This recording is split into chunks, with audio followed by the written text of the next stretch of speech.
want to constantly sip on it. Hello, everybody, and welcome. This is our 53rd episode of First Draft Friday. I am your host with Authors AI. My name is Alessandra Torre, and I am joined today by Timothy Byron, and we are going to be talking about character biases. So maybe your own personal bias towards characters that you create, or the characteristics of those characters. To be honest, this is a topic I am not well versed in, so I'm really excited to jump into this deeper. But first, you want to start off by just introducing yourself, Timothy, and letting them know a little bit about you. Yes, I've been writing novels for about 12 years now. I tend to lean towards I guess romantic crime stories, with like a literary fiction, what I consider my own definition of literary fiction bent, and also science fiction stories, because I write under two different pen names. So I tend towards those themes, I guess, literary fiction and crime romantic stories. Start out bad, like a bad situation that creates a good situation, I guess, for two people or more, something like that. And what point of view do you typically write in? Third person. Yeah, third person. Okay. Yeah. Okay. Fantastic. That helps. And a lot of those, I see that we have a lot of people in the audience. As we go, please feel free to chime in with your thoughts and your questions, and we'll try to answer as many of those as possible. So let's talk a little bit about what you mean when you say, like, maybe an unconscious or conscious character bias, and what does that mean when we use that term? Well, I guess a conscious bias would be like something that you deliberately put into your characters. Maybe it's books that you've read in the past, either classical stories or whatnot that you really enjoyed, and you maybe try to emulate those consciously, or at least sort of reach that depth or that level of intensity, or extraction or something. Whereas unconscious, I guess, would be like just people that have influenced you, or in different ways, or maybe just even as you're writing a story, sort of thoughts that come out, or feelings that come out as you're writing a story, and then you realize, hey, I can go this direction with it, or I can go that direction with it, depending on my own personal experience. Like it just opens up different doors, I guess. That could be like the unconscious sort of coming out in the process of developing what you're consciously trying to do, what you're actively trying to do. So what would you say, like in your own writing, like if you have certain character biases, like can you give us some examples of what those would be? I try to mainly deal with characters that are extremely flawed. And because I think that's much of a challenge for me, because I'm extremely flawed. I think, I've certainly made a lot of mistakes in my life. So, I think my characters should sort of mirror like my own struggle with, society or the universe, or, whatever. So I try to deal with characters that, that have a lot of flaws and weaknesses, and maybe a lot of self-doubt, and then they learn through a difficult struggle, a difficult process to overcome that somehow, either through other people that help them along the way, or just through toughing it out and becoming smarter and more, dogged in their determination, something like that. Yeah. So I'm really trying to understand a little better, and I might just be really slow in this area, but I'm trying to understand what really character bias means. So if I realize that I am prone to writing certain types of characters, is that my character bias, or is character bias kind of the viewpoint in which the character sees, like their own personal biases that they're applying to their situations, or is it kind of more like the type of character that I normally write? I think it could be. I think it could be a combination of all those things that you mentioned. I think bias could be different for different people. Maybe some people they like characters that they when they write stories they lean towards characters that are more heroic, or they lean towards characters that are more um, needy, or more something, and it may not even be something in so it could be the opposite to their own personality, and that's why, and that's how the author can really challenge him or herself, right? You can try to write stories about characters and their development and their growth or whatever that are completely opposite to anything like your own personality. And that could be the bias in itself, is that you choose those types of characters because they're opposite to your uh, personality or experience in life, but you want to dive into that. Or, for other people, it could be, you prefer certain types of characters. You prefer heroic, swashbuckling, type characters that are prone to getting themselves into dangerous situations, because it's exciting, or something like that. So I think people just choose them, and that's probably the unconscious bias. Is it, the unconscious and the conscious is partly you choose the characters, but then I think in the process of writing, most writers sort of, you sort of realize there's actually more to it than that. There's more to it than just the conscious choice. It's also the unconscious working in the background to make that character more real and more human, by the growth or the development, or the how the experience of that character, and how he or she deals with certain situations. Does that make sense? It does make sense. And someone on Facebook followed up that with this question. Can you give an example of how this idea either helps or hinders your ability to create and develop characters? So I love that. Let's talk about the first part first, like how it helps your ability to create. Does it help and hinder? Does it do both, or can it do both? I think it definitely can do both, and that's part of the challenge. Is if you're dealing with characters that are very unlike yourself, or even characters that are dealing with situations that are completely different from any experiences you've ever had in your life, then I feel as an author you kind of want to hinder yourself. That's the challenge. I mean, if you deal with easy topics, that and there's nothing wrong with doing that, with dealing with topics that you're extremely familiar with.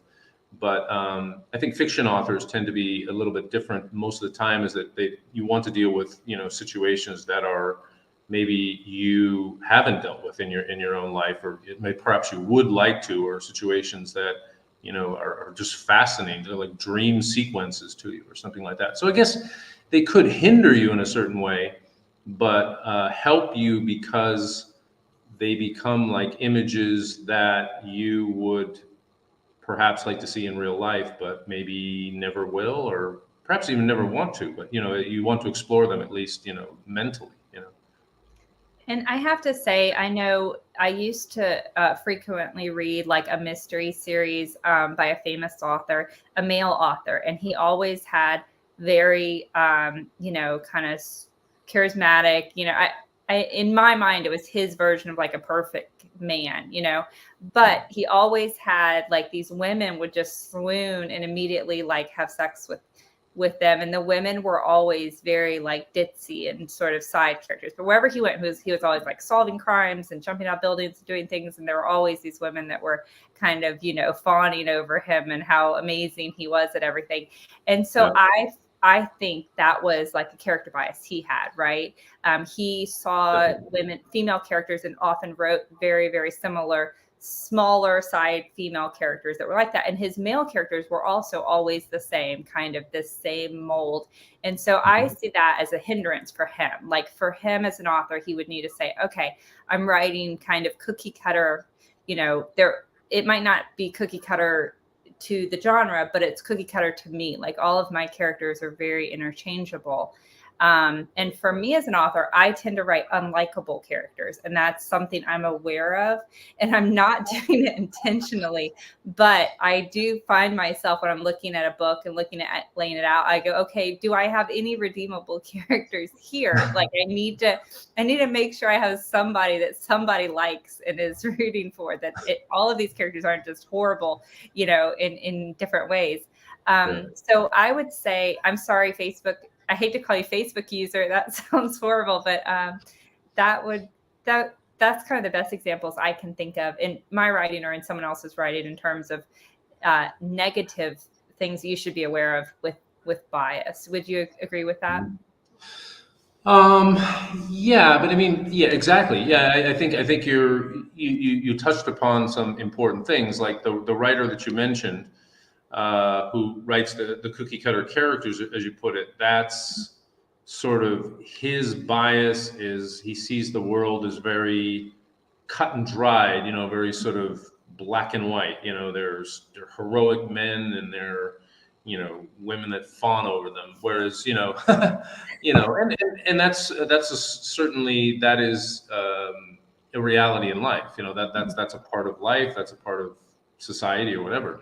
But from your perspective, you're saying that your challenge, your hindrance, or what you want to accomplish in your writing is you want to deal with characters that are unlikable. That the characters that perhaps don't have qualities that anyone wants to emulate, but at the same time, that's another reality of life. That's another reality of certain situations, certain professions, certain occupations or whatever. That's your bias. That's what you find challenging and interesting to explore. As a theme, as a thematic person. Do you think our biases are always easy to find, or do you have any tips for authors that are trying to understand kind of what are their biases and whether they should embrace those or fight against them? Well, they should definitely embrace them, because I firmly believe that people should write about what they want to write, whatever inspires them to write. I can't remember who said that. You should write about whatever inspires you to write, because otherwise it's boring. And if you like writing about villains, then you should write about villains. If you like writing about, basically like, Hollywood plot characters, plot number 26, and just putting a new angle on that, then that's what you should write about. If you like writing about like deeply flawed, personalities that somehow overcome the inner struggles within themselves, which is what I do. That's just my personal bias. I'm more of an internal struggle type writer, like internal struggle, affected by the outside world, and the interplay between those forces, from the outside world within ourselves, and how that helps us develop, and sometimes really crushes us at times, and how we recover from that. So that's just, I don't know, but that's probably my own personal bias. We had a great question from YouTube. This is coming from David. He said, does the author's bias affect the audience that he or she attracts? And how? How about a male audience versus a female audience? Oh, that's a very good question. Yeah, does the author's bias affect the audience?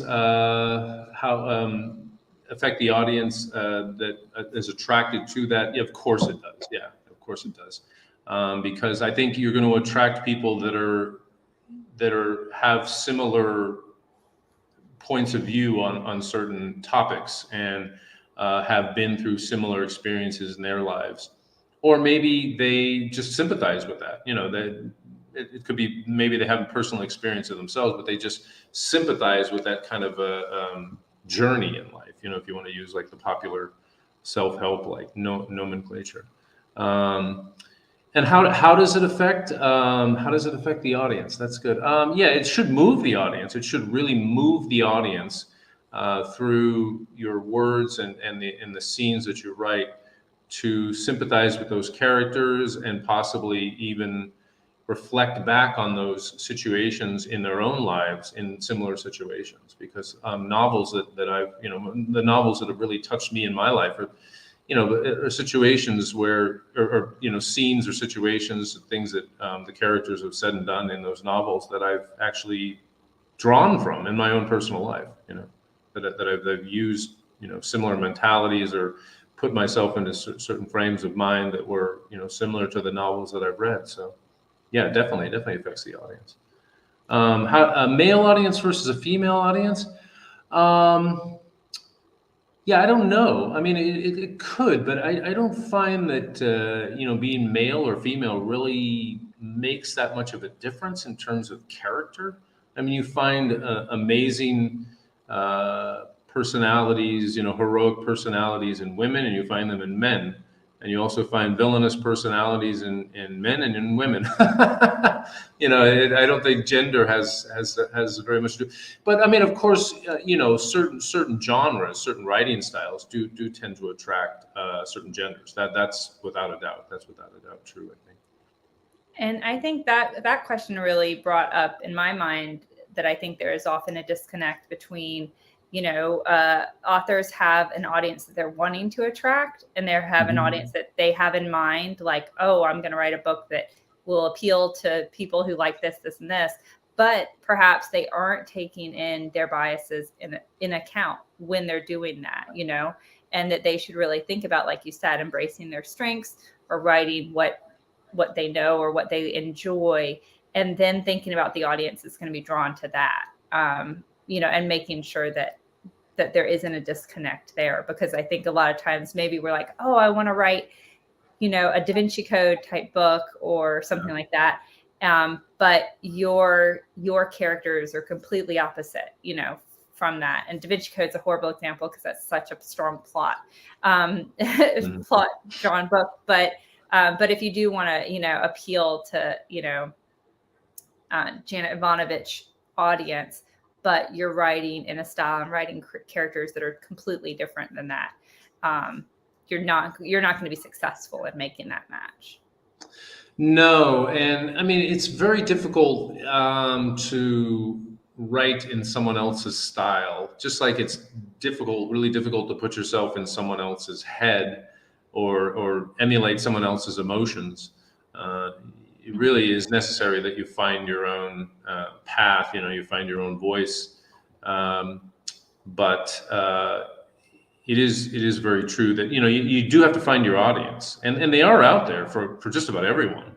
But it's just a matter of, writing, I guess, you have to target them, I guess, with not only with your writing, but, with marketing too. That's one of the difficult things, for a lot of authors is the marketing angle. But, I guess you just have to speak from your own voice and hope that you do reach that audience, because they are out there. They may be scattered all over the world, but they are out there. That's Another great question from Facebook: does every character have to overcome their flaws? That's a very good question. That's assuming everyone has a lot of flaws. Not that anyone is perfect, but certainly, some people have less flaws than others, right?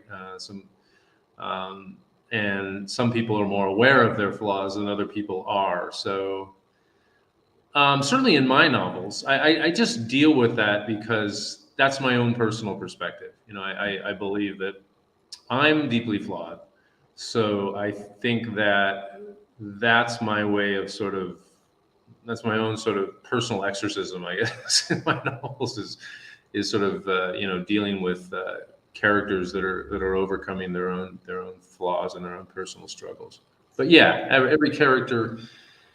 I mean, I think that's one of the great themes that makes most novels interesting is that people are overcoming, not only struggles on the outside, the external world, but within themselves, and they can be both, linked together, intimately, inextricably linked together as well. And I think you could say overcoming their flaws, but also maybe overcoming an obstacle or something despite their flaws, or learning, to succeed Mhm. without, like you And said. flaws are also what make us human too. So that's a humanizing quality as well. It's not like a perfect person. With no flaws would probably be the most unlikable and scariest person you'd ever meet, right? I love that. And I love this chime in from Elaine. She said, presumably the leading character evolves, but others can keep their flaws, especially if they're baddies. So, yeah, I guess we don't want everyone to overcome their flaws, or else our villains won't be very interesting either. Right, especially if you write a series, right? You want those Right. those villains or those frustrating characters to come back in the story and create the same sort of tension in different scenes. Maybe different levels of tension and intensity in different scenes, right? That's very And true. thinking about series also, our main character can't solve all of their problems in book one. Yes, They need to retain a lot of those that's flaws. I love that's these absolutely questions. true. Yeah, please keep the questions and comments coming. So when you sit down and so first, just a few housekeeping questions. Are you an outliner or are you a pantser? I'm a little bit of both. I like to keep it open, flexible enough to I read a preliminary outline and I have a mental outline. So I have both, like an outline that is written out but very loose, and then I have an outline in my head that is a little more detailed than that. But I also allow a lot of leeway in the scenes to and they typically like segue into different areas, and I end up scrapping like areas of the outline so it looks more like a family, hereditary tree or something like that, rather than an actual outline. It's like it starts here and then it sort of goes this direction. So yeah, it's not set in stone, that's for sure. And you mostly write standalones or series? I'm writing series now, and I do like the series because I like to fall in love with characters and then explore all the different possible situations and scenarios I can put those characters through. So I really tend towards the series, definitely. And at what stage do you do your character development? I mean, do you have a process that you go through for character development? Yes, before I even start writing a novel, I will have a pretty good idea of what I want the characters to do and how I want the story to sort of progress. And the only thing I don't really have a clear picture of is the ending, whether I want it to be a happy ending or a sad ending. Mhm. Because some stories I think are better when the ending is tragic. It's just more meaningful. And some stories are more meaningful when the ending is happy. When things sort of work out with poetic justice or whatever. So yeah, I have the characters in mind, and I have most of the situations sort of mentally in the back of my mind, but the ending is always the thing that's sort of open ended. How I'm going to end it. And Linda asked kind of a question on that vein. Do you write detailed character profiles before starting, or is all of this character development just kind of in your head? I do a little bit of both. Like the character outlines that I write are pretty general. Like I'll say something like, Paul Masters is a irresponsible young man with a overbearing father and a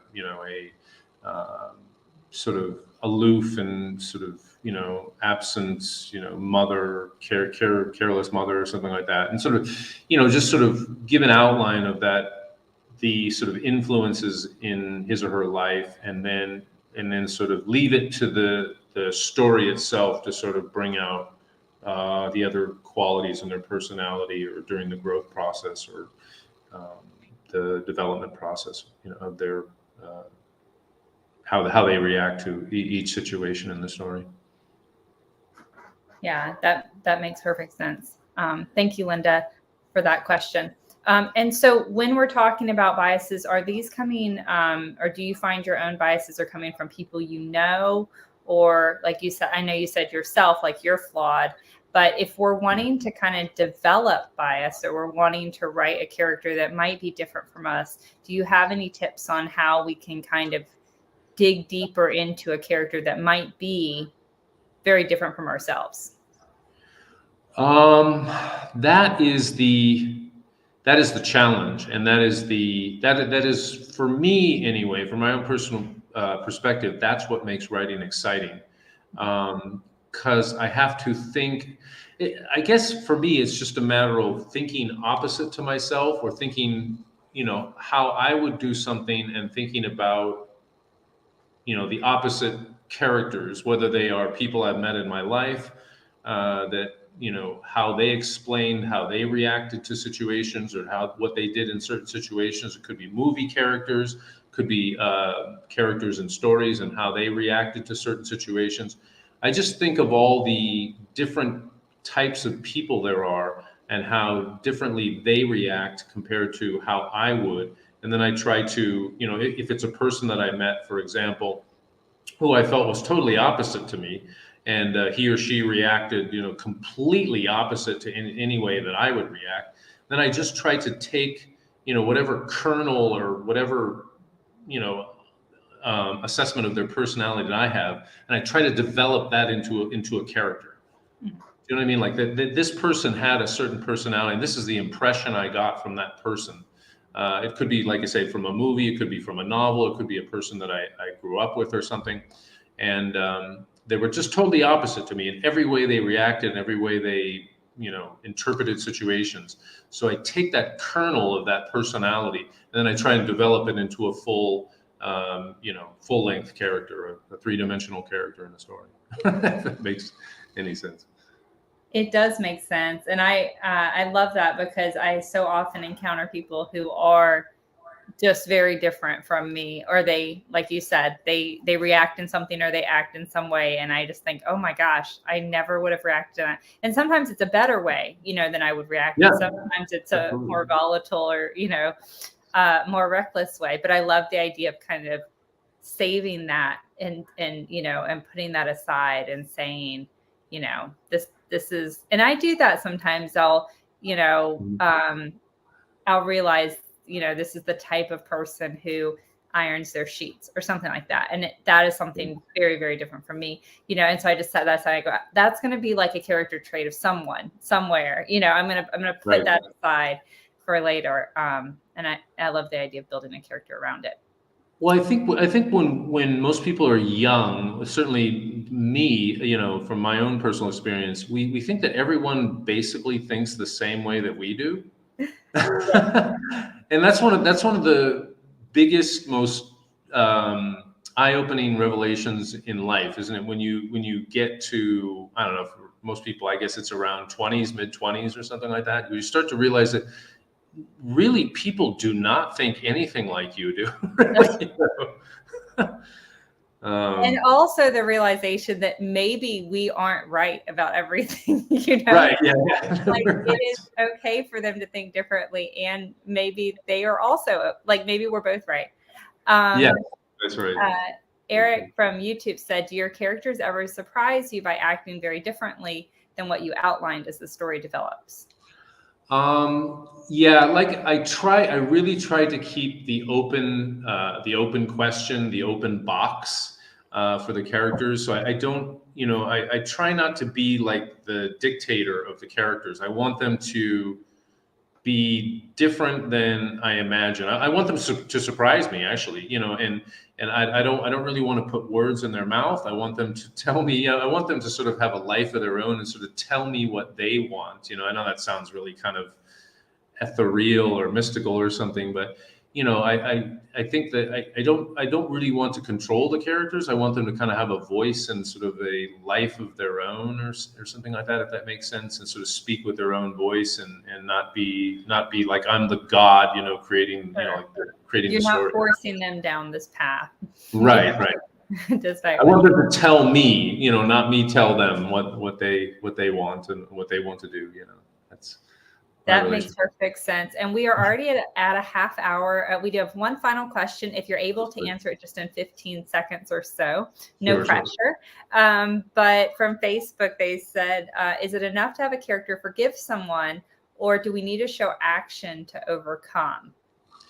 Both, I think. You can also you can forgive yourself. The character can forgive him or herself. They can forgive other characters in the story, or they can overcome.